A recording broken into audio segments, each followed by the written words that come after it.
If they do great, you have to do better. I mean, they always look at you to be this perfect person, which is more complicated to be when you're put on this pedestal that you have no idea how to just stand. Like, stand up there on your own, and they're just depending on you. So, yes, it is difficult. And my family, I mean, I love them. Sometimes I don't like them. Don't want to be around them. Distance makes the heart fall. Yeah. Yeah. So, yeah. Being away from my family helps me in a sense of being sane. Kelly, could you relate to her, seeing as that you wanted to go abroad and study? Yes. Kind of like her, my family. God, it's like when you leave, they always seem to find you. Like, I'm not originally from here. I'm from Kentucky. I'm 2 hours away. You know, days. Alright? You don't just drive 2 hours a day to see somebody every day, right? So, yes, I'm with her. Are you the baby of the family as well? No, that's the thing. I am the middle child. I am number 3 of 4 girls. And girls are something else. I don't know what it's like to live with a guy other than my dad and my nephew. And he's 7. So, it's just a lot, because most of the time with girls comes drama. And considering that they are my family, it's hard not to worry about them. So when they come down to see me, when they move here, it's very difficult to concentrate on my studies, be with my friends, because they are always in my face. So that's why going abroad would be awesome. Well, how have you coped with being around your family so much? How could you help her with, if she has to go home, if she can't, with the transportation, how could you help Miss Peggy with, coping with being around family, surrounded by family on a daily basis? Well, from what I've been told, because from what I've been told, because I am a caretaker, so to speak. I mean, actually, my life was had to do a lot with them. So if anything, my thing would be like create distance. Say no. I mean, you can answer the phone, but you have to learn how to create distance. You need to tell them that this is what I'm doing at this point in time. This is what I have to do. You can wait. I have to get this done.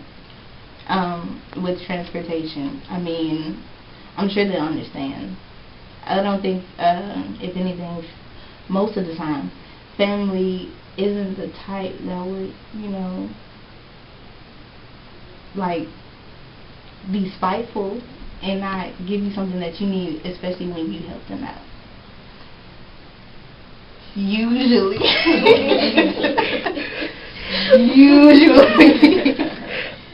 Or just get some bomb friends, with cars. There you go.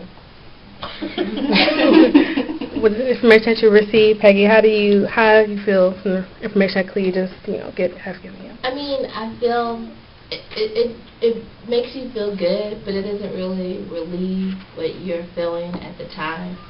So it's like you're feeling, well, that makes sense, and I could do that, but it's still that thought in your head that if I have to go back home, this is what's going to be coming towards me. So yes, I mean, I feel at moments. You also might want to find out what your school's transportation looks like, because I know certain schools like Georgia Tech, UConn, have transportation for students who live in nearby parts. So if you find out, you apply to a certain school and you get accepted, they have that program. Something that you might look into because you won't have to pay anything for that. That's school provided. Does that put, is there any other options that you all feel with her being, at home, back at home, besides what Kalia's given, which has been great information? Thank you, Kalia. Is there anything else that she could, do to help her? Get in good with the church. Considering, church people are lifesavers. I mean, they will help you out. Especially if they know you're going to college and trying to make some. Yeah, they give you food. They give you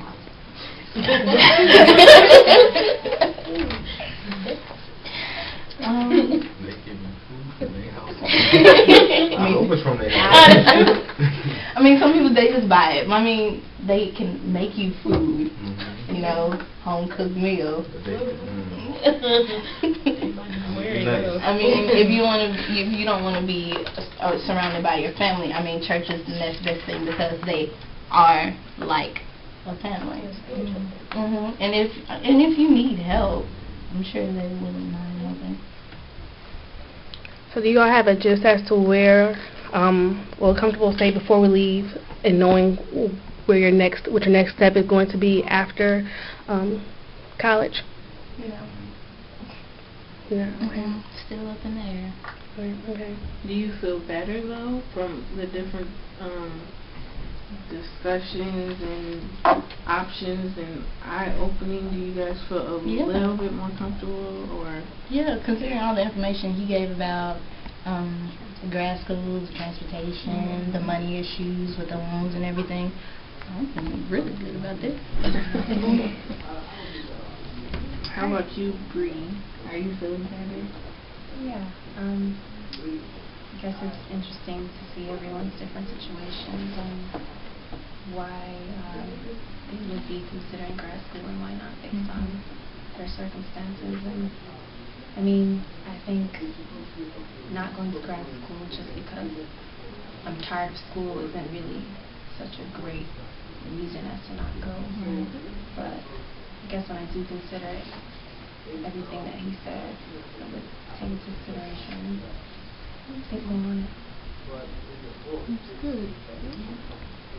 Yep. So, next session, for the next session, just have some applications filled out, at least 2. Everybody have at least 2. You don't have to send them in and pay all that money, but just have at least 2, so at least you overcome that, because I know some people are just scared to just fill it out anyway. So for next session, we'll be coming back next Wednesday at 7:30. You guys have your applications, okay? Okay, see you guys next week.